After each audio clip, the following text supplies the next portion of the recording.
نحمده ونصلي على رسوله الكريم أما بعد قال الله تبارك وتعالى في القرآن المجيد أعوذ بالله من الشيطان الرجيم بسم الله الرحمن الرحيم يا أيها الذين آمنوا ادخلوا في السلم كافة ولا تتبعوا خطوات الشيطان إنه لكم عدو مبين وقال الله تبارك وتعالى في موضع آخر لقد كان لكم في رسول الله أسوة حسنة لمن كان يرجو الله واليوم الآخر وذكر الله كثيرا صدق الله العظيم.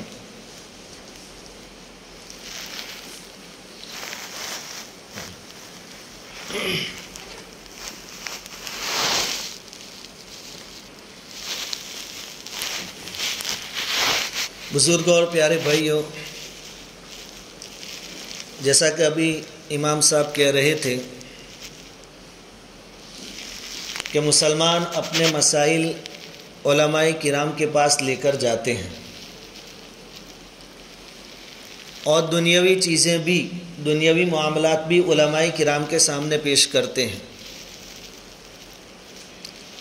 اور اس کے بڑے فائدے ہیں اور اس کی بڑی ضرورت بھی ہے. آج کل ہم دیکھتے ہیں اور سنتے ہیں کہ طلاق کے معاملات بہت ہو رہے ہیں.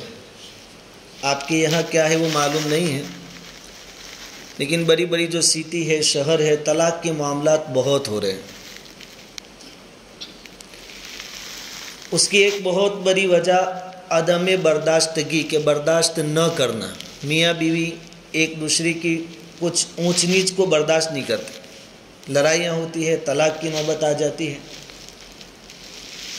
شریعت ہمیں ایسی ملی ہے کہ اس میں ہر چیز کا سولوشن موجود ہے. جو شریعت آپ کو نکاح کا طریقہ بتاتی ہے کہ جوڑنا کیسے ہے، جوائنٹ کیسے ہونا ہے، وہ توڑنے کا طریقہ بھی بتاتی ہے. شریعت نہیں چاہتی کہ کوئی کسی کو طلاق دے، لیکن اگر نوبت آ گئی، شریعت نے اس سے پہلے کے اسٹیپ بتائے ہیں. سورہ نساء پارہ نمبر 5 کے اندر کہ اگر عورت نافرما بردار ہو جاوے فَعِذُوهُنَّ، پہلا اسٹیپ یہ ہے کہ ان کو نصیحت کرو، سمجھاؤ. آپ سے نہیں سمجھتی، کسی اللہ والے کے بیانات سناؤ، تعلیم میں بھیجو مستورات.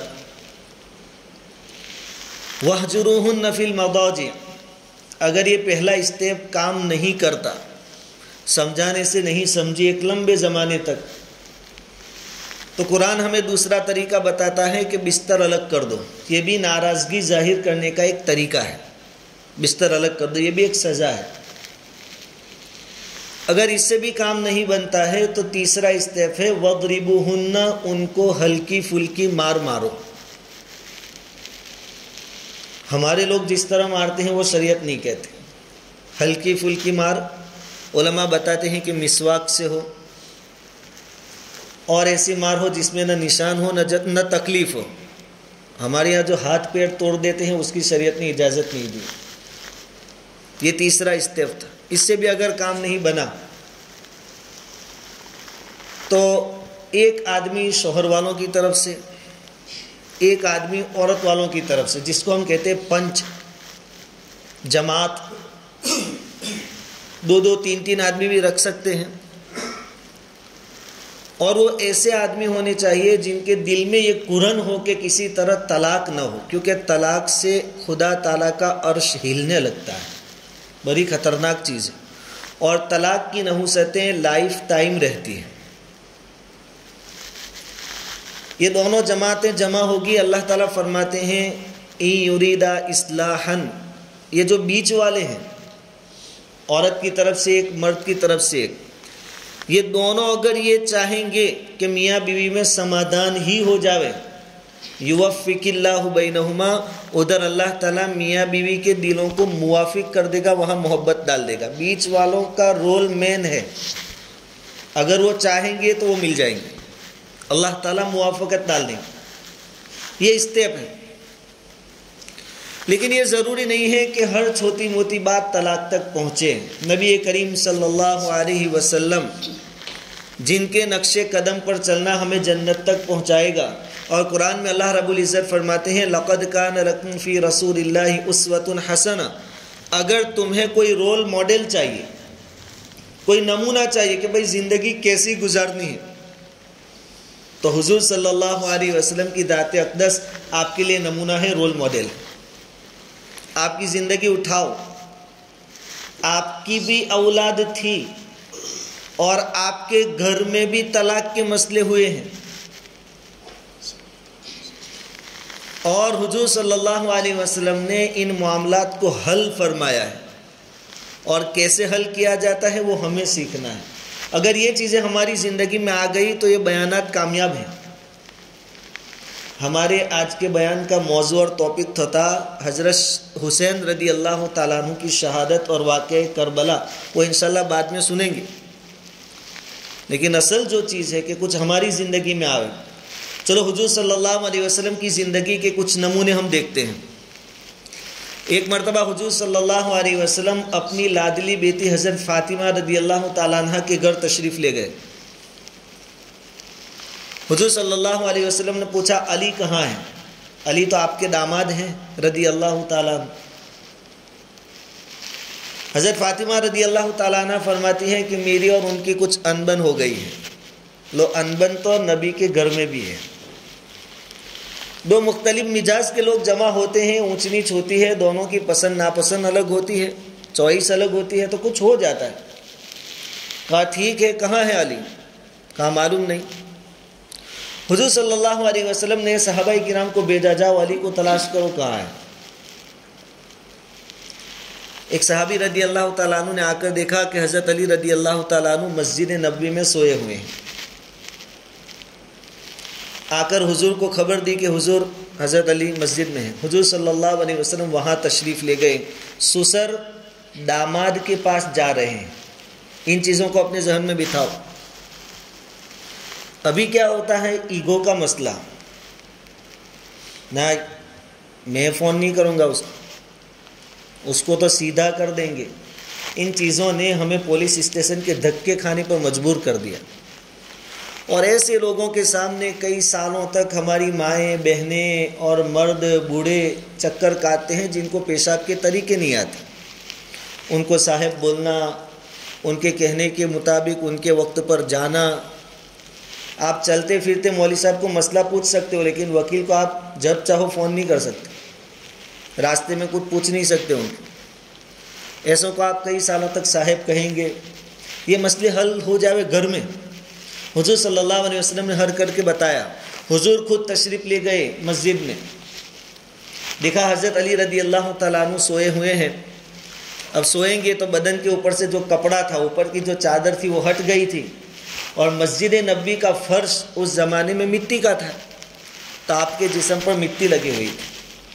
حضور صلی اللہ علیہ وسلم نے فرمایا قم یا ابا تراب، اے مٹی والے کھڑے ہو جاؤ۔ سسر اپنے داماد کو اٹھا رہے ہیں۔ پھر ان کو سمجھایا،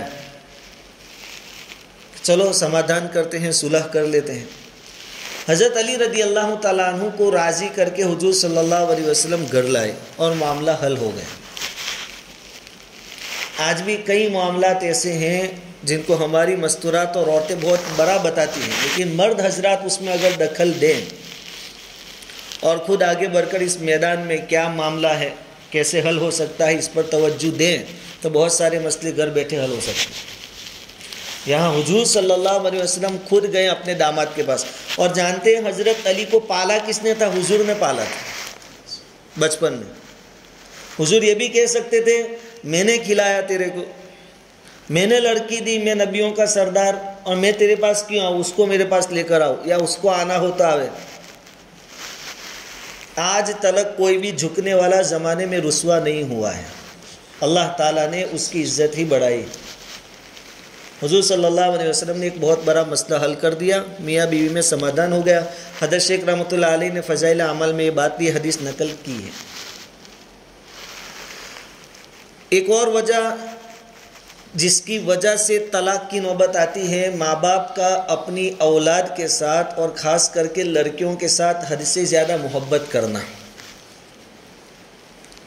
اولاد ہے، لڑکی ہے، میری بھی 3 لڑکیاں ہیں اللہ کے فضل و کرم سے، لیکن اس کا مطلب یہ نہیں کہ آپ بالکل ان کو اس طرح پالے پوسے کہ آگے بڑھ کر ان کی زندگی میں کوئی مصیبت آ جائے تو ان کو آئیڈیا ہی نہ ہو کہ اس کا سامنا کیسے کرنا ہے۔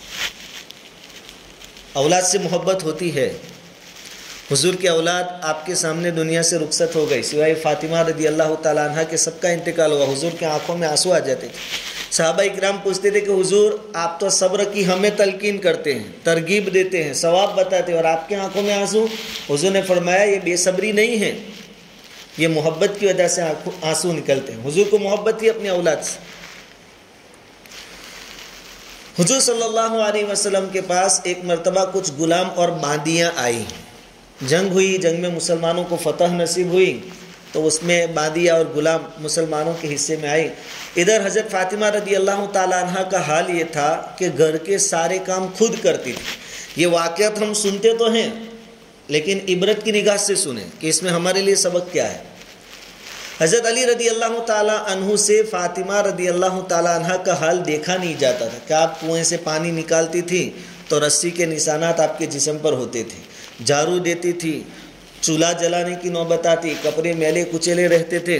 حضرت علی رضی اللہ تعالیٰ عنہ نے فاطمہ سے کہا کہ فاطمہ ابا کے پاس غلام اور باندیاں آئی ہے، آپ جائیے اور ایک آدھ غلام مانگ لیجئے تاکہ آپ کے لیے آسانی ہو جائے، پانی نکالنا، سبزی وغیرہ لانا سب کام غلام کے ذریعے ہم کروا لیں گے، تمہیں راحت ہو جائے۔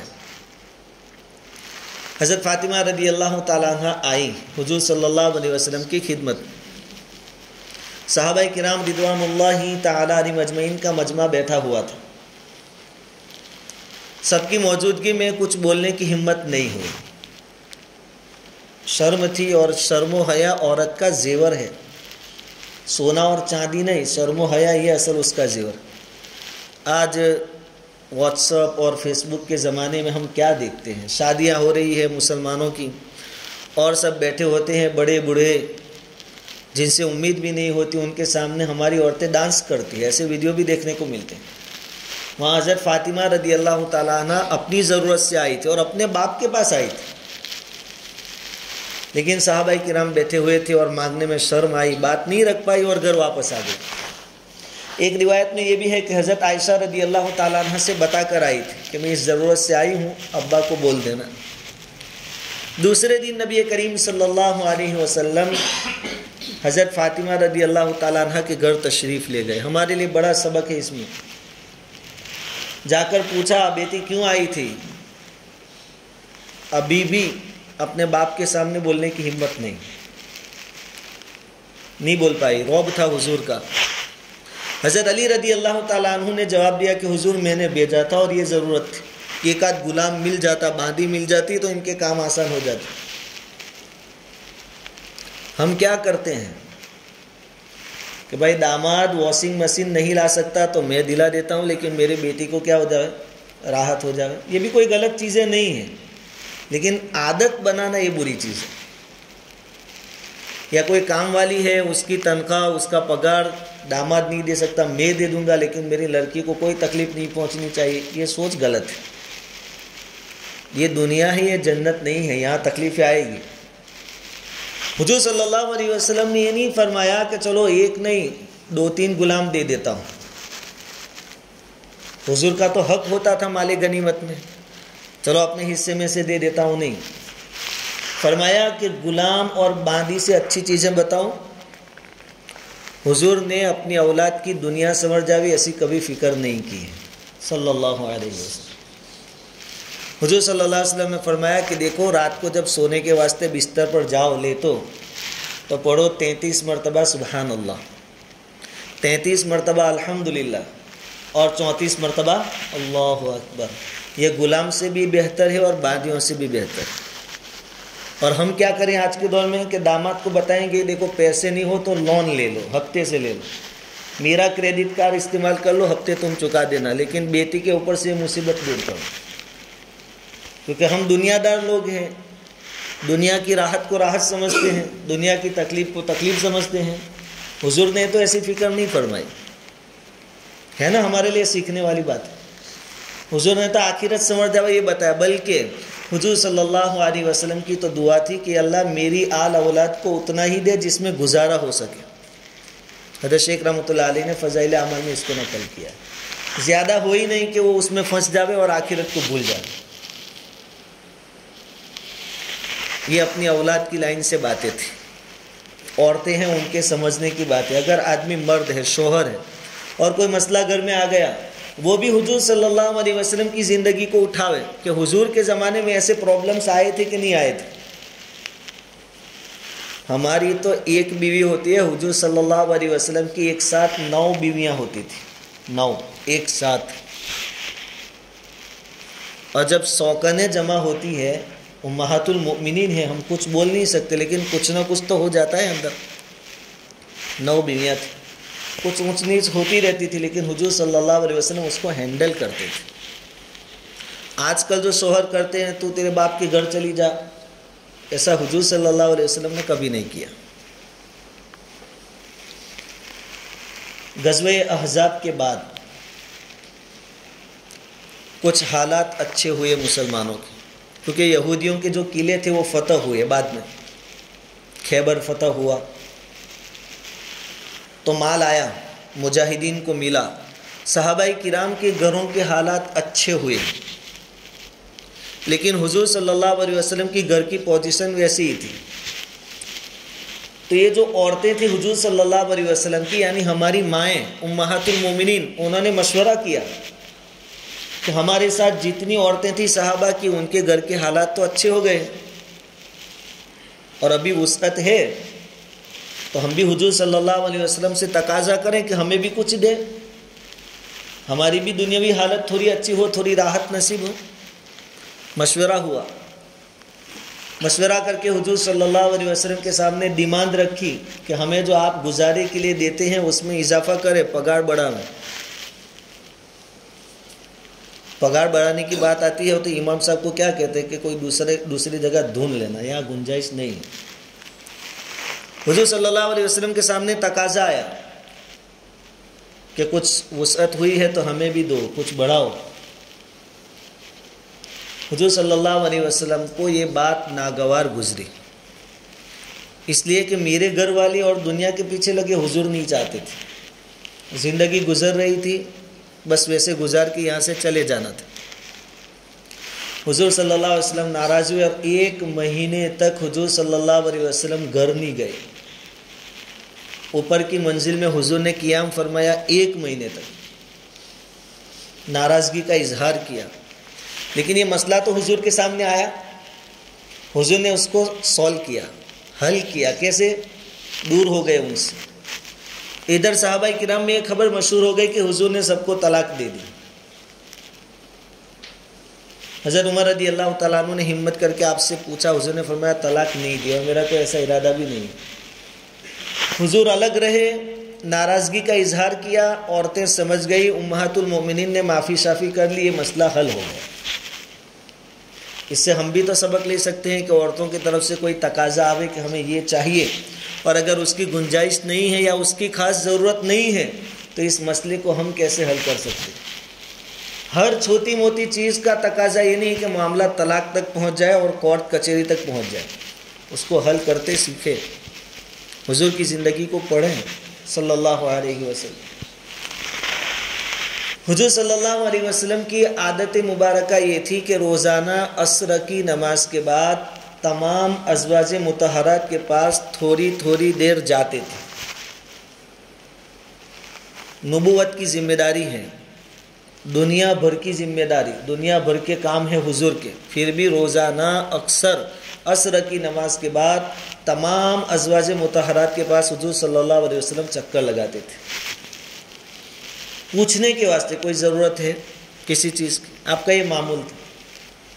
ایک مرتبہ حضور صلی اللہ علیہ وسلم عصر کی نماز کے بعد سب کے گھروں پر گئے تو اس میں حضرت زینب بنت جہش رضی اللہ تعالی عنہ جو آپ کی زوجہ ہے، بیوی ہے، ان کے گھر پر بھی گئے۔ حضرت زینب بنت جہش رضی اللہ تعالی عنہ نے حضور صلی اللہ علیہ وسلم کے سامنے شہد پیش کیا، شہد، مدھ، پینے کے واسطے۔ آپ نے پیا، نوش فرمایا۔ یہ پینے میں اور نوش فرمانے میں تھوڑی دیر ہو گئی۔ اب باقی جو عورتیں ہیں وہ انتظار میں ہیں کہ حضور ہمارے پاس آئے، اور ہر ایک کو بہت محبت ہے حضور سے۔ ہر ایک یہ چاہتی تھی کہ حضور ہمارے گھر زیادہ ٹھہرے، یہاں زیادہ دیر ٹھہرے۔ تو ادھر حضرت حفصہ رضی اللہ تعالیٰ عنہ اور حضرت عائشہ رضی اللہ تعالیٰ عنہ نے مشورہ کیا کہ زینب کے گھر زیادہ ٹھہرتے ہیں حضور، یہ سوکن ہیں، وہ بھی تو انسان تھے، کسی سے ان کو حسد نہیں تھا، دشمنی نہیں تھی، لیکن حضور سے بہت محبت تھی، اس لیے ان کے جذبات یہ تھے کہ ہمارے گھر زیادہ ٹھہرے، دوسروں کے گھر کے مقابلے میں یہاں زیادہ ٹھہرے۔ تو حضرت حفصہ اور حضرت عائشہ رضی اللہ تعالیٰ عنہ نے مشورہ کیا کہ حضور وہاں زیادہ ٹھہرے ہیں، کہیں یہ عادت نہ بن جاوے، اس کا کوئی حل نکالیں۔ دونوں نے مشورہ کیا کہ ایک کام کرو، جب حضور ہم میں سے دو میں سے کسی کے پاس بھی آوے تو وہ یہ کہے گی کہ حضور آپ کے منہ سے مغافیر کی بو آتی ہے۔ مغافیر کہتے ہیں گوند، گندر جس کو ہم کہتے ہیں، درختوں پر جو ہوتا ہے، کہا کہ اس کی بو آتی ہے، اور حضور کو بو سے بہت نفرت تھی، کیونکہ حضور کے پاس تو فرشتے آیا کرتے تھے۔ حضور صلی اللہ علیہ وسلم کا خود فرمان ہے کہ لہسن میں بہت فائدے ہیں، اگر میرے پاس فرشتے نہیں آتے تو میں لہسن ضرور کھاتا، لہسن، لیکن خوشبو کی وجہ سے۔ حضور صلی اللہ علیہ وسلم حضرت زینب کے گھر سے نکل کر حضرت حفصہ رضی اللہ تعالیٰ عنہ کے گھر تشریف لے گئے۔ حضرت حفصہ نے اپنے منہ پر ہاتھ رکھ دیا اور حضور سے کیا کہا؟ آپ کے منہ سے مغافر کی بو آتی ہے۔ حضور صلی اللہ علیہ وسلم نے فرمایا کہ میں نے مغافر نہیں کھایا، نہیں پیا، میں نے تو شہد پیا حضرت زینب کے پاس۔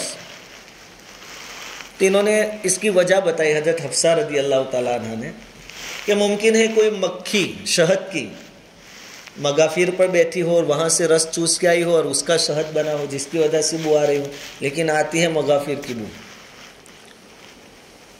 اس نے کہا ٹھیک ہے۔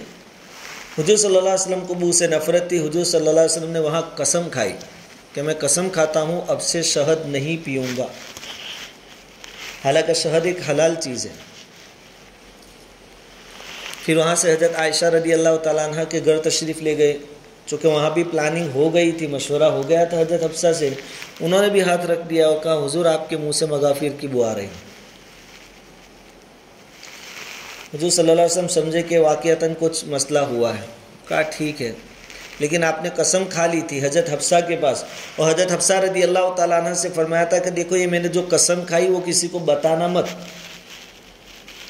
کہ میں شہد نہیں پیوں گا، نہیں کھاؤں گا، ایسی قسم میں نے کھائی ہے، بتانا مت، کیونکہ اگر یہ بات حضرت زینب کو معلوم ہوگی تو ان کا دل دکھے گا، ان کو تکلیف ہوگی، اس لیے بتانا مت۔ حضرت حفصہ نے فرمایا ٹھیک ہے، لیکن حضرت حفصہ رضی اللہ تعالیٰ عنہ نے یہ بات ماں عائشہ کو بتا دی کہ حضور نے تو میرے پاس ایسی قسم بھی کھا لی کہ اب سے وہاں شہد نہیں پیوں گا۔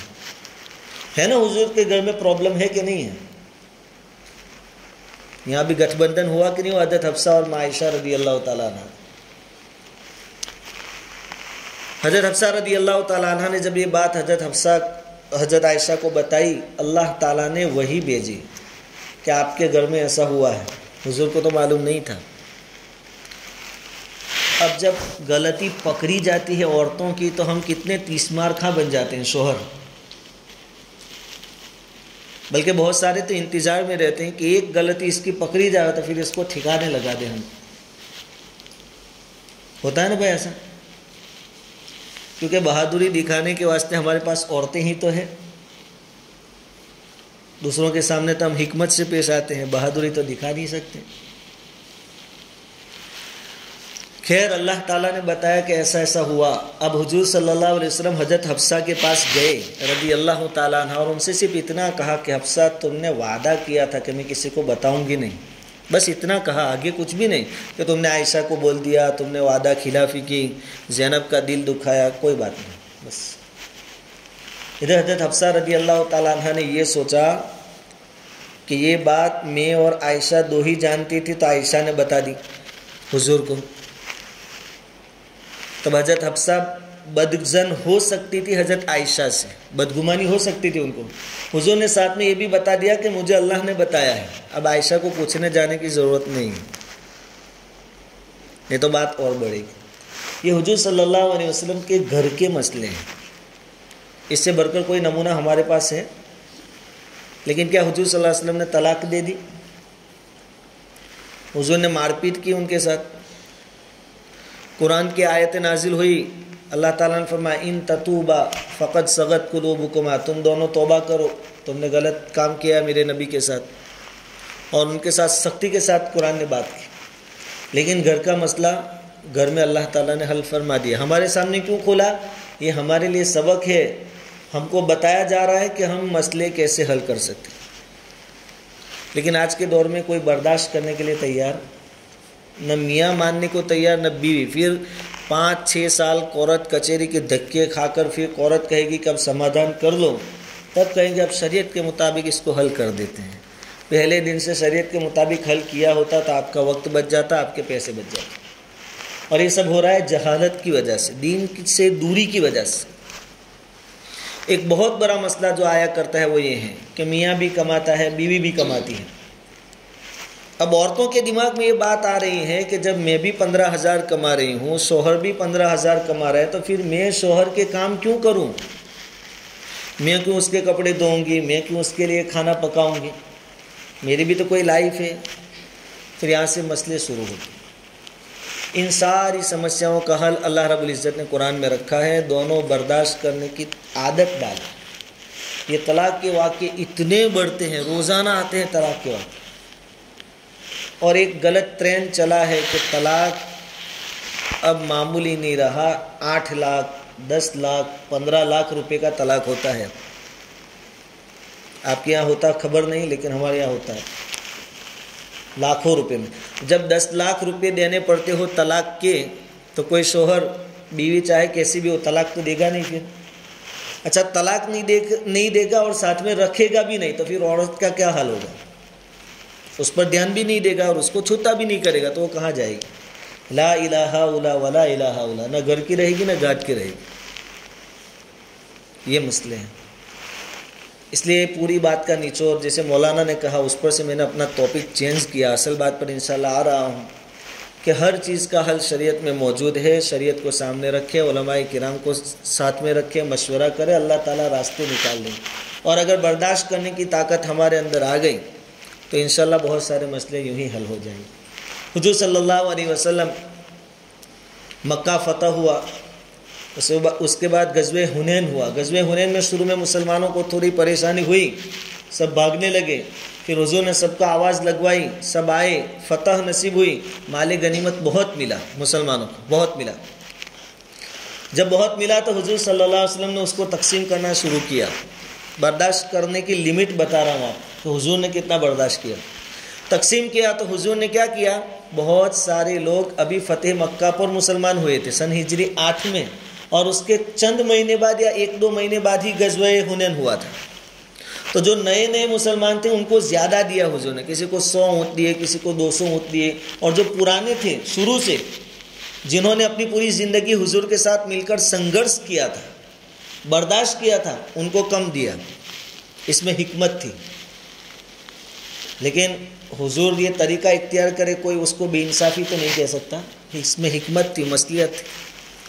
ایک آدمی بولا حضور کی غیر موجودگی میں کہ اس تقسیم میں بے انصافی ہوئی ہے اور اللہ کی رضامندی کو سامنے نہیں رکھا گیا ہے. یہ تو قریش کو خوش کرنے کے واسطے ان کو زیادہ دیا ہے. یعنی نعوذ باللہ حضور نے اپنی قوم کا کھینچا، اپنی قوم کو قریش کو زیادہ دیا، مدینہ والوں کو نہیں دیا. اب یہ بہت بڑی بات تھی. حضرت عبداللہ ابن مسعود رضی اللہ تعالیٰ عنہ نے یہ بات سن لی. حضور کو آ کر بتایا کہ آپ کے بارے میں فلاں آدمی ایسا کہتا ہے. حضور صلی اللہ علیہ وسلم ناراض ہوئے، آپ کا چہرے کا رنگ بدل گیا اور کہا کہ اگر اللہ اور اس کا رسول انصاف نہیں کرے گا تو کون کرے گا؟ پھر حضور نے فرمایا کہ اللہ تعالیٰ ہزاروں رحمتیں نازل فرماوے حضرت موسیٰ علیہ السلام پر کہ ان کی قوم نے ان کو بہت ستایا، لیکن موسیٰ علیہ السلام نے کبھی انتقام اور بدلہ نہیں لیا. ہم بھی بدلہ نہیں لیں گے. حضور صلی اللہ علیہ وسلم اگر چاہتے تو بولنے والے کی کیا حالت ہوتی؟ سزا دے سکتے تھے کہ نہیں دے سکتے تھے؟ اور یہ کتنا بڑا الزام تھا حضور پر، آپ کے دل پر کیا گزری ہوگی؟ لیکن حضور صلی اللہ علیہ وسلم نے کوئی سزا نہیں، اس کو معاف کر دیا۔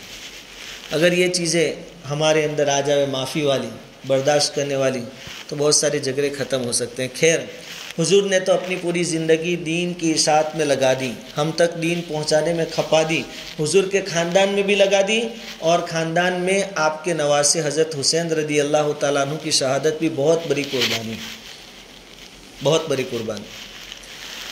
حضرت حسین رضی اللہ تعالیٰ عنہ سے حضور صلی اللہ علیہ وسلم کو بہت محبت تھی، کیونکہ ہم جانتے ہیں کہ حضور کی جو اولاد تھی وہ دنیا میں زندہ نہیں رہی، 4 لڑکے، 4 لڑکیاں، 3 لڑکے، ان 7 میں سے صرف حضرت فاطمہ رضی اللہ تعالیٰ عنہ سے آپ کا نسل کا سلسلہ چالو رہا، باقی سب اولاد دنیا سے رخصت ہو گئے۔ حضرت فاطمہ بچی تھیں، ان سے اولاد ہوئی، تو حضور کا اپنے نسب کا سلسلہ ہے، حضور کو بہت محبت حضرت حسین سے۔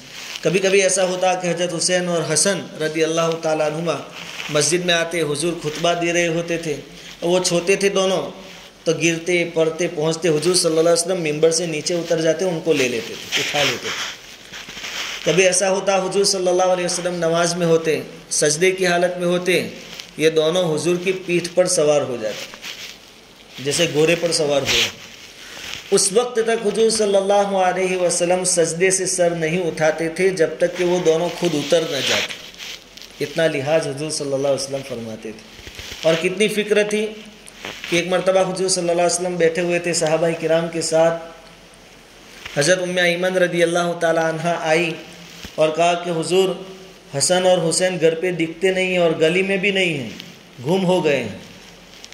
حضور بے چین ہو گئے، صحابہ کرام اٹھے، تلاش کرنے کے واسطے سب پھیل گئے۔ حضرت سلمان فارسی رضی اللہ تعالیٰ عنہ حضور کے ساتھ تھے، حضور خود تلاش کرنے کے واسطے نکلے۔ جاتے جاتے پہاڑی جو تھی وہاں پہنچے تو ایک پہاڑ کے دامن میں دیکھا کہ دونوں بھائی ایک دوسرے کو چمٹ کر کھڑے ہیں، حسن اور حسین رضی اللہ تعالیٰ عنہ، اور ان کے بالکل نزدیک میں ایک کالا ناگ اپنی دم پر کھڑا ہے، بالکل قریب ہے کہ ڈس لے۔ جیسے ہی اس سانپ نے، کالے ناگ نے حضور صلی اللہ علیہ وسلم کو دیکھا، وہ اپنے بل میں واپس گھس گیا۔ حضور صلی اللہ علیہ وسلم نے دونوں کو جلدی سے اٹھایا، اپنی گود میں بٹھایا۔ حضرت سلمان فارسی رضی اللہ تعالیٰ عنہ فرمانے لگے کہ کتنی اچھی سواری ہے، یعنی حضور پر بیٹھے ہیں دونوں، کتنی اچھی سواری ہے۔ حضور نے فرمایا سواری بھی اچھی ہے اور یہ سوار بھی اچھے ہیں، اور فرمایا والحسن والحسین سیدہ شباب اہل الجنہ، حسن اور حسین تو جنت کے نوجوانوں کے سردار ہیں۔ اب نوجوانوں کو جنت چاہیے تو اپنے سردار کی زندگی دیکھیے، ان کی زندگی میں کیا تھا؟ عبادتیں تھیں، نماز، روزہ، حج۔ حضرت حسین رضی اللہ تعالیٰ عنہ کے بارے میں لکھا ہے کہ 25 حج تو آپ نے پیدل کیے ہیں، 25 حج پیدل، اور نوافل، صدقات، خیرات، اس کی تو کوئی لیمٹ نہیں۔ ہمارے نوجوانوں کا رول ماڈل آج کے دور میں کون ہے؟ وراٹ کوہلی ہے، وہ داڑھی رکھے، نوجوان بیچارے داڑھی رکھ لیتے ہیں، یا کوئی خان اور پٹھان فلمی ایکٹر مونچھ رکھ کے بیچارے مونچھ رکھ لیتے ہیں۔ یہ لوگ کہاں جنت میں جائیں گے اور کس کو لے جائیں گے ساتھ؟ سیدہ شباب اہل الجنہ تو یہ لوگ ہیں، حسن اور حسین ہیں، ان کی زندگی کو دیکھیں۔ حضرت حسن اور حسین رضی اللہ تعالیٰ عنہما کی زندگی میں سب سے زیادہ نمایاں جو چیز تھی وہ حق پرستی کا جذبہ، ہر چیز میں حق کیا ہے، ناحق کیا ہے، اس کو پہلے دیکھتے تھے۔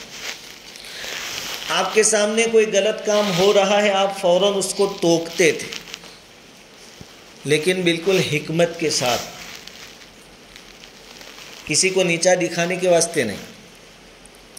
چنانچہ واقعہ لکھا ہے کہ دریائے فرات پر کنارے پر حضرت حسن اور حسین رضی اللہ تعالیٰ عنہما موجود تھے، اور ایک دیہات کے رہنے والے آدمی آئے۔ دیہات کے رہنے والے آدمی نے آ کر دریا کے کنارے پر وضو کیا، وضو کرنا شروع کیا۔ وضو اس طریقے سے کیا کہ سنت اور مستحب کی رعایت نہیں کی، جلدی جلدی وضو کر لیا ہوگا سنت طریقے کو چھوڑ کر. اب سنت طریقہ چھوٹا تو حضرت حسن اور حسین کو کیسے برداشت ہوگا؟ دونوں نے مشورہ کیا کہ یہ جو بوڑھے میاں ہیں ان کی اصلاح کرنی چاہیے، لیکن وہ ہم سے عمر میں بڑے ہیں، ان کی اصلاح کیسے کریں گے؟ تو اچھا طریقہ اختیار کریں.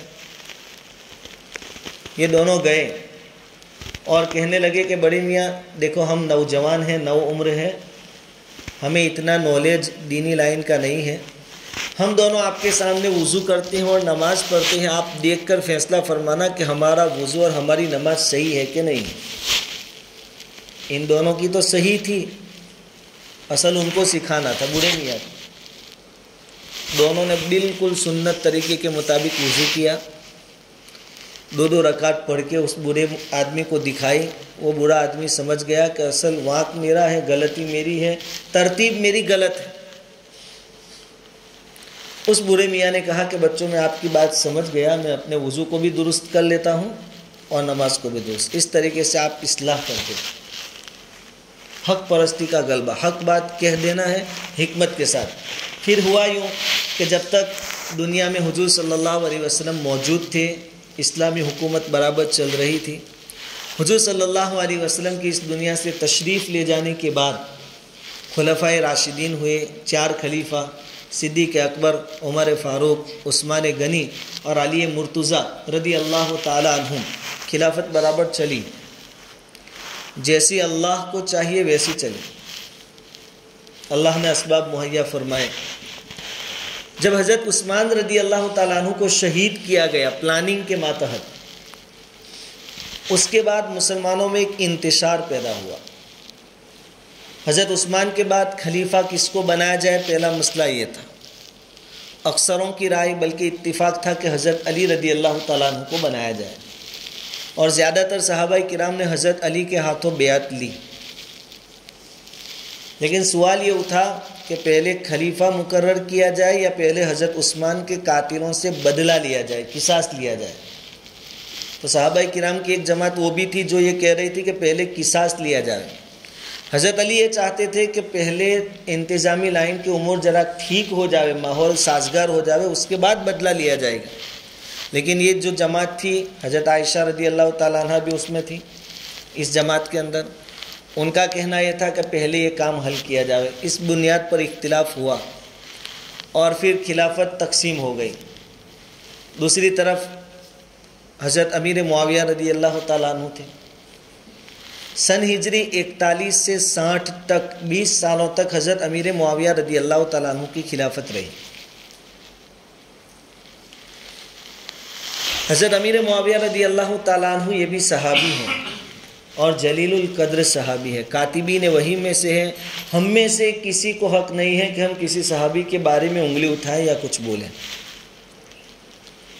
ایک اللہ والے سے ایک آدمی نے پوچھا، کہا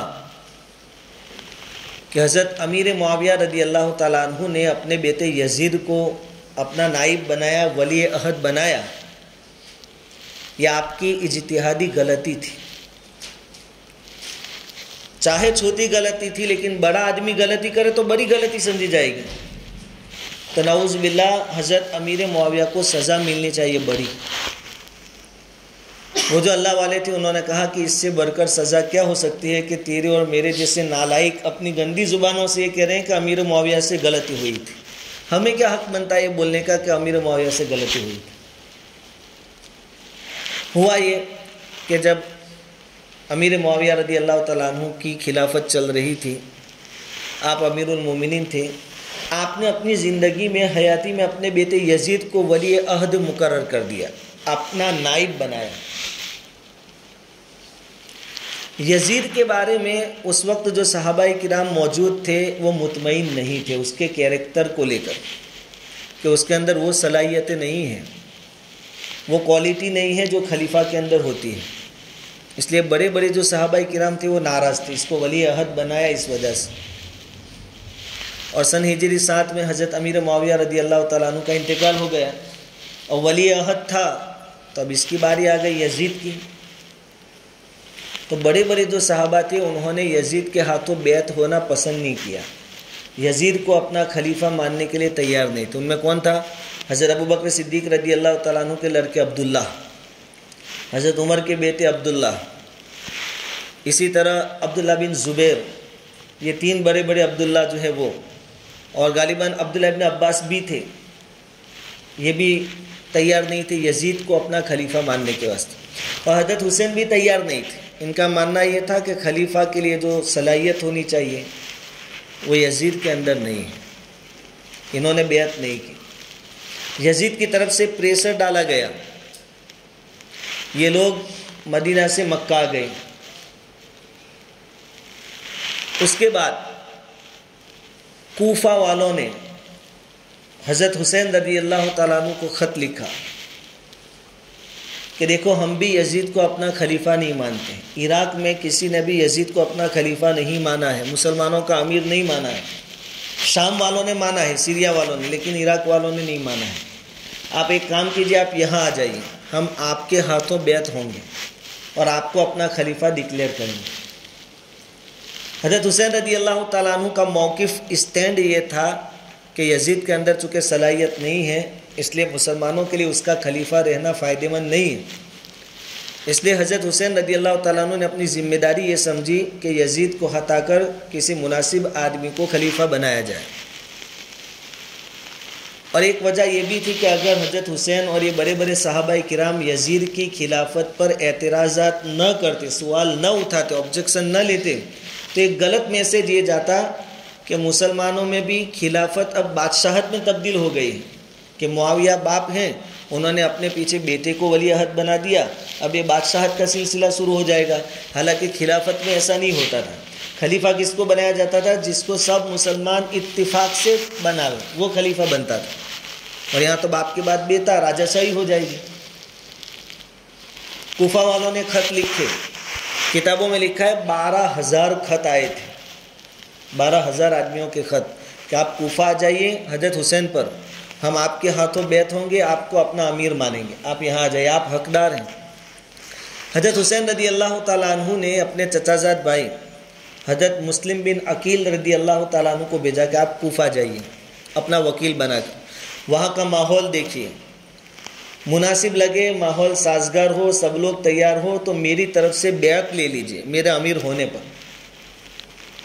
مسلم بن عقیل رضی اللہ تعالیٰ عنہ کوفہ پہنچے، کوفہ والوں نے بہت اچھا ان کا استقبال کیا، سواگت کیا، اور دیکھتے ہی دیکھتے 18,000 لوگ مسلم بن عقیل رضی اللہ تعالیٰ عنہ کے ہاتھ پر بیعت ہو گئے۔ کس بات پر بیعت لی؟ کہ ہم حضرت حسین رضی اللہ تعالیٰ عنہ کو اپنا امیر مانتے ہیں، خلیفہ مانتے ہیں، یزید کو نہیں مانتے۔ مسلم بن عقیل رحمۃ اللہ علیہ نے دیکھا کہ 18,000 لوگ تو بیعت ہو گئے اور لوگ ابھی آتے جا رہے ہیں، یعنی پورا عراق ہمارے فیور میں ہے۔ انہوں نے وہاں سے حضرت حسین رضی اللہ تعالیٰ عنہ کو خط لکھا کہ آپ کوفہ تشریف لے آئیں، ماحول بالکل سازگار ہے۔ آدمی وہاں سے خط لے کر روانہ ہوا۔ ادھر یزید جو تھا حضرت معاویہ رضی اللہ تعالیٰ عنہ کا لڑکا، جس کو امیر ڈکلیئر کیا گیا تھا، خلیفہ قرار دیا گیا تھا، اس کے جاسوسوں نے یہ بات وہاں پہنچائی۔ یزید نے بصرہ کا حاکم اس وقت عبید اللہ بن زیاد نام کا آدمی تھا، اس کو خط لکھا کہ آپ بصرہ سے فوراً نکلو، کوفہ جاؤ، اور جو ہمارا فیور نہ کرے اس کا کھیل ختم کر دو، لوگوں سے میرے امیر ہونے پر بیعت لو، کوئی بھی باقی نہ رہے۔ عبید اللہ بن زیاد پہنچا کوفہ، جامع مسجد میں سب لوگوں کو جمع کیا اور اعلان کیا کہ میں بادشاہ کی طرف سے آیا ہوں، یزید کی طرف سے، مجھے حکم ہے کہ انصاف کروں، جو ہمارا سپورٹ کرے گا ہم اس کو انعامات سے نوازیں گے، اس کے ساتھ اچھا سلوک کریں گے، اور جو ہمارا فیور نہیں کرے گا، یزید کی حکومت اور خلافت سے اختلاف کرے گا، اس کا انجام وہی ہوگا، تلوار۔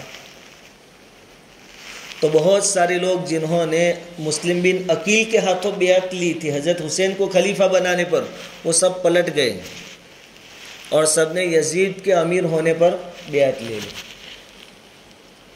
پورا ماحول بدل گیا، کل تک جو لوگ فیور میں تھے سب مخالف ہو گئے، بلکہ ایسا بھی وقت آیا کہ مسلم بن عقیل تنہا رہ گئے، 18,000 جو تھے سب پلٹ گئے، سب نے یزید کو اپنا امیر مان لیا، بیعت کر لی، بعضوں نے جان بچانے کے لیے اور بعضوں نے لالچ میں کہ کچھ ملے گا۔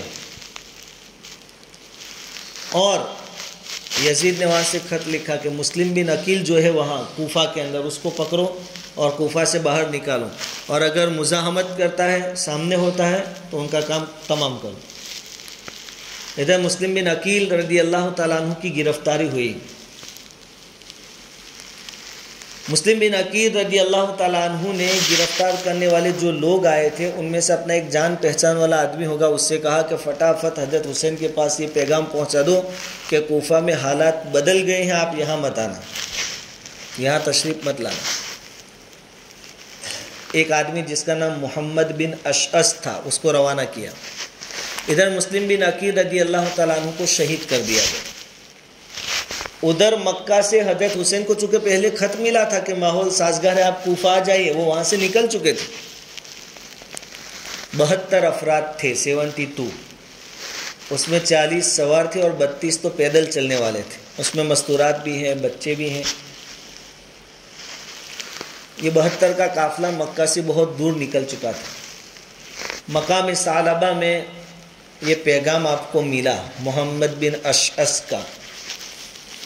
اس نے کہا کہ حضور مسلم بن عقیل کے ساتھ دھوکہ ہوا ہے اور ان کو شہید کر دیا گیا ہوگا، انہوں نے یہ پیغام بھیجا ہے کہ آپ جہاں ملے وہیں سے واپس ہو جاؤ، آگے مت بڑھنا۔ حضرت حسین رضی اللہ تعالیٰ عنہ نے سوچا کہ خیر اور بھلائی اسی میں ہے، چونکہ وہ لڑنے کی نیت سے تو نکلے نہیں تھے، وہ تو کوفہ بیعت لینے جا رہے تھے لوگوں سے۔ کہا کہ ٹھیک ہے واپس ہو جاتے ہیں، لیکن آپ کے ساتھ مسلم بن عقیل کے بھائی بھی تھے، ان کے اولاد بھی تھے۔ انہوں نے کہا کہ مسلم بن عقیل کو جو انہوں نے شہید کیا اس کا بدلہ لیے بغیر ہم واپس نہیں جائیں گے، ہم قصاص لیں گے جنہوں نے شہید کیا ان سے۔ اب چونکہ ان کا تقاضا تھا، حضرت حسین رضی اللہ تعالیٰ عنہ کو رکنا پڑا۔ ادھر سے عبید اللہ بن زیاد نے حر بن یزید تمیمی، ان کی عمارت میں سرداری میں 1000 کا لشکر بھیجا حضرت حسین رضی اللہ تعالیٰ عنہ کو گرفتار کرنے کے واسطے۔ وہ لشکر حضرت حسین رضی اللہ تعالیٰ عنہ کے پاس آ پہنچا۔ حضرت حسین رضی اللہ تعالیٰ عنہ نے فرمایا کہ ہم لڑنے کے واسطے نہیں آئے، اور خود بھی نہیں آئے، کوفہ والوں نے ہمیں خط لکھے تھے اس لیے آئے تھے، اور وہ خط بھی دکھائے۔ حر بن یزید تمیمی نے کہا کہ ہم بھی کوفہ کے ہیں، لیکن ہم نے کبھی خط آپ کو لکھا بھی نہیں، اور ہم جانتے بھی نہیں کس نے لکھا۔ میں تو حاکم کا آدمی ہوں، حکومت کا آدمی ہوں، میری یہ ڈیوٹی ہے کہ آپ کو روکنا ہے، بس میں آپ کو روکنے کے واسطے آیا، اور آپ کو لے جانا ہے عبید اللہ بن زیاد کے پاس کوفہ میں۔ حضرت حسین رضی اللہ تعالیٰ عنہ نے فرمایا کہ اس کے پاس جانے سے تو اچھا ہے کہ ہم لڑ لے یہاں، وہاں کیوں جائیں گے؟ ان کے سامنے سر نہیں جھکانا ہے، ہمیں ان سے بیعت نہیں لینی ہے، ہم ان کو امیر مانتے ہی نہیں ہیں یزید کو، پھر اس کے لیے بیعت کیوں لیں گے ہم؟ تو حر بن یزید تمیمی نے کہا دیکھو ہمیں آپ سے لڑنے کا حکم نہیں ہے، لیکن آپ کو گرفتار کرنے کا حکم تو ہے۔ یہ دونوں میں بات چل رہی تھی۔ ادھر سے عبید اللہ بن زیاد نے کوفہ سے 4000 کا ایک اور لشکر بھیج دیا۔ پہلے 1000 کا تھا، پھر 4000 کا، کل 5000 کا لشکر ہو گیا۔ اس 4000 کے لشکر کے امیر تھا عمر بن سعد نام کا آدمی، وہ بھی آ پہنچا۔ ایک طرف 72 لوگ ہیں، ایک طرف 5000 لوگ ہیں۔ حضرت حسین رضی اللہ تعالیٰ عنہ نے پھر سے اپنی بات ریپیٹ کی کہ دیکھو ہم لڑنے نہیں آئے اور خود بھی نہیں آئے ہیں، ہمیں بلایا گیا اس لیے ہم آئے ہیں، اور خط دکھائے۔ حضرت حسین رضی اللہ تعالیٰ عنہ نے 3 آپشن دیے کہ دیکھو 3 میں سے کوئی ایک کام کر دو، یا تو ہمیں یہاں سے نکال کر کسی دوسرے اسلامی ملک کی سرحد پر چھوڑ دو، ترکی وغیرہ ہمیں بھیج دو، یہاں سے نکال دو، جانے دو ہمیں۔ دوسرا آپشن یہ ہے کہ یا تو ہمیں واپس چلے جانے دو، ہم مکہ سے آئے ہیں، مکہ چلے جاتے ہیں۔ اور تیسرا آپشن یہ ہے کہ جو امیر بن بیٹھا ہے یزید، اس کے دربار میں ہمیں پہنچا دو تاکہ ہم فیس ٹو فیس بات کر لیں اس کے ساتھ۔ 3 آپشن۔ یہ جو 2 کیپٹن جمع ہوئے تھے 4000 کے لشکر کا اور 1000 کے لشکر کا، انہوں نے مشورہ کیا، کہا کہ یہ بات مناسب ہے، تینوں آپشن لکھ کر انہوں نے اپنے اوپر جو تھا عبید اللہ بن زیاد اس کے پاس بھیج دیا کہ دیکھو بہت اچھی پیشکش کی حضرت حسین رضی اللہ تعالیٰ عنہ نے، یا تو واپس جانے دو، یا کسی اسلامی ملک کی سرحد پر بھیج دو، یا پھر یزید کے دربار میں روبرو ہمیں فیس ٹو فیس بات کر لینے دو۔ عبید اللہ بن زیاد کے پاس ایک آدمی تھا شمر، خطرناک آدمی، مشورہ دینے والا، اور حاکم جو ہوتے ہیں اپنے مشاوروں کے تابع ہو جاتے ہیں، جیسا مشورہ ان کو دیا جاتا ہے ویسا کام۔ شمر نے کہا کہ دیکھو حضرت حسین اگر اس مرتبہ تمہارے ہاتھ سے نکل گئے اور کسی دوسری اسلامی کنٹری میں چلے گئے تو ایک بہت بڑا لشکر ان کے ساتھ ہو جائے گا اور آپ کی حکومت کو خطرہ ہوگا، جانے مت دو۔ عبید اللہ بن زیاد نے وہاں سے خط لکھا کوفہ سے، وہ جو دو امیر آئے تھے ان کو، ایک 4000 کا لشکر لے کر، ایک 1000 کا لشکر لے کر ان کو خط لکھا کہ حضرت حسین کو وہاں گھیر لیا جائے اور ایسی جگہ رکھ دیا جائے جہاں پینے کا پانی بھی نہ ملے اور بھاگنے کی اور پناہ لینے کی کوئی جگہ بھی نہ ملے۔ چنانچہ اب اوپر سے حکم آیا تھا تو دونوں نے حضرت حسین رضی اللہ تعالیٰ عنہ کو گرفتار کر کے میدان کربلا میں رکھ چھوڑا۔ حضرت حسین رضی اللہ تعالیٰ عنہ نے پھر ان کے سامنے تقریر کی، دیکھو لڑنا ہمارا مقصد نہیں ہے، ہم تو کوفہ والوں کے بلانے پر آئے تھے۔ ایک اور خط وہاں سے آیا عبید اللہ بن زیاد کے پاس، اور خود شمر بھی وہاں آ گیا کچھ لشکر کو لے کر۔ ان کا ایک ہی مقصد تھا کہ یہاں سے حضرت حسین جانے نہیں چاہیے۔ خط میں یہ لکھا تھا کہ حضرت حسین نے جو 3 آپشن دیے تھے وہ ہمیں کوئی بھی منظور نہیں ہے، ہمارا صرف ایک ہی آپشن ہے، وہ یہ ہے کہ حضرت حسین یزید بن معاویہ کو اپنا خلیفہ مان لیں، اس کے علاوہ کوئی چارہ نہیں ہے۔ مان لیتے ہیں تو ٹھیک ہے، ہم جان بخش دیں گے، نہیں مانتے ہیں تو یہاں کام تمام کر دیں، یہ مسئلہ ہو گیا۔ لیکن چونکہ حق پرستی کا غلبہ تھا، حضرت حسین کا ماننا یہ تھا کہ یزید خلیفہ بننے کے لائق نہیں ہے، کہا کہ یہ ہو ہی نہیں سکتا، ہم جیتے جی تو یزید کو اپنا خلیفہ مانیں گے ہی نہیں۔ کہا پھر اب ایک ہی آپشن ہے، لڑائی۔ کہا کہ اب باری آئی گئی ہے تو لڑ لیتے ہیں، شہادت قسمت میں ہوگی تو شہید ہو جائیں گے۔ اس طریقے سے لڑائی کے میدان میں لڑائی شروع ہوئی۔ پہلی مرتبہ جو 1000 کے لشکر کے ساتھ حر بن یزید تمیمی آئے تھے، ان کو افسوس ہوا کہ جب میں اکیلا 1000 کے لشکر کے ساتھ یہاں تھا، اس وقت اگر میں نے حضرت حسین کو جانے دیا ہوتا تو حسین رضی اللہ تعالیٰ عنہ صحیح سلامت یہاں سے چلے جاتے۔ لڑائی کے اگلے دن یعنی 9 محرم الحرام کی رات کو وہ چپکے سے اپنے لشکر کو کسی کو پتہ نہ چلے ویسے یہاں آیا حضرت حسین کے پاس رضی اللہ تعالیٰ عنہ، حر بن یزید تمیمی، اور حضرت حسین رضی اللہ تعالیٰ عنہ سے معافی مانگی کہ حضرت یہ سب میری غفلت کا نتیجہ ہے، اگر اس وقت میں آپ کی بات مان گیا ہوتا اور آپ کو واپس کر دیا ہوتا تو یہ نوبت نہ آتی، لیکن مجھے اندازہ نہیں تھا۔ اب لڑائی تو ہو کر رہے گی، لیکن اب مجھے افسوس ہے، میں ادھر سے نہیں لڑوں گا، میں آپ کی جماعت سے لڑنا چاہتا ہوں۔ ان کو اپنی غلطی کا احساس ہو گیا، انہوں نے اپنی جماعت، اپنی پارٹی بدل لی۔ حضرت حسین رضی اللہ تعالیٰ عنہ کے ساتھ وہ بھی 10 محرم الحرام جمعہ کا دن یا سنیچر کا دن تھا، شریک ہوئے لڑائی میں اور شہید بھی ہو گئے۔ اب 72 آدمیوں کا قافلہ اور 5000 کا لشکر سامنے ہو، کیسے مقابلہ ممکن؟ اور یہ بھی بغیر ہتھیار کے نکلے تھے، کیونکہ یہ لڑائی ان کا کوئی مقصد ہی نہیں تھا، یہ تو بیعت لینے جا رہے تھے، حالات کا جائزہ لینے جا رہے تھے، ماحول سازگار کرنے کے واسطے جا رہے تھے۔ اس میں بھی پھر عورتیں، بچے شدید پیاس اور بھوک کی حالت میں لڑے ہیں اور اللہ کے راستے میں شہید ہوئے ہیں۔ حضرت حسین رضی اللہ تعالیٰ عنہ آخر میں تنے تنہا رہ گئے، آپ کا پورا جسم مبارک نیزوں سے، تیروں سے چھلنی ہو چکا تھا، لیکن کسی کی ہمت نہیں ہوتی تھی کہ آپ پر براہ راست ڈائریکٹ فیس ٹو فیس حملہ کرے، قریب آ کر۔ آپ آگے بڑھتے گئے، کئیوں کو آپ نے نمٹا دیا۔ اب چونکہ آدمی زخمی ہو، پیاسا ہو، بھوکا ہو، خون بہہ رہا ہو، وہ آدمی کہاں تک میدان میں ڈٹ سکتا ہے؟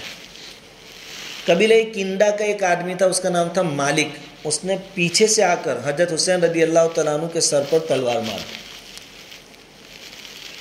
اور زیادہ زخمی ہو گئے۔ پھر جو شمر آیا تھا، جس کے مشورے سے یہ سب ہوا تھا، اس نے 10 آدمیوں کو لے کر ایک ساتھ حملہ کر دیا حضرت حسین رضی اللہ تعالیٰ عنہ پر. بالآخر حضرت حسین رضی اللہ تعالیٰ عنہ شہید ہو گئے. انا للہ و انا الیہ راجعون. لڑائی کے بیچ میں ظہر کی نماز کا وقت بھی آیا تھا.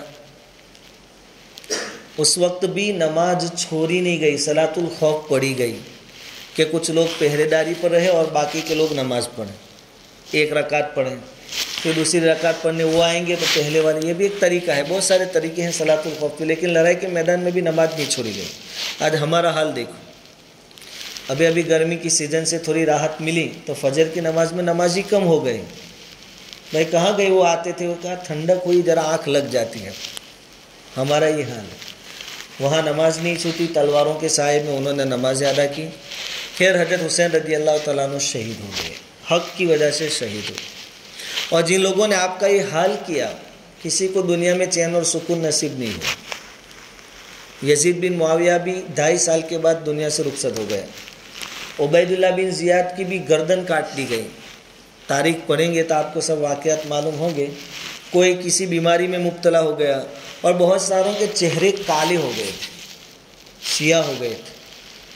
اب چہرہ کالا ہو جائے تو آدمی سماج اور معاشرے میں کس کو منہ دکھانے کے لائق رہتا ہے. تو بڑی ذلت اور رسوائی کے ساتھ انہوں نے زندگیاں بعد میں گزاری.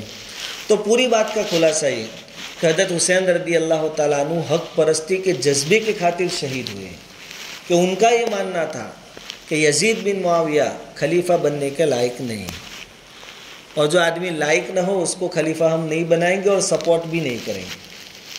ہم بھی اپنی زندگیوں میں حق پرستی کا جذبہ پیدا کریں. یہ سب سے بڑا ہمارے لیے سبق ہے. آج کی مجلس کا سبق، کوئی پوچھے بھائی کیا کہا ملسم میں، کیا نچوڑ کیا آیا بیان، حضرت حسین کیوں شہید ہوئے تھے؟ ایک لائن کا جواب کہ بھائی حق پرستی کی وجہ سے حضرت حسین رضی اللہ تعالیٰ عنہ شہید ہوئے.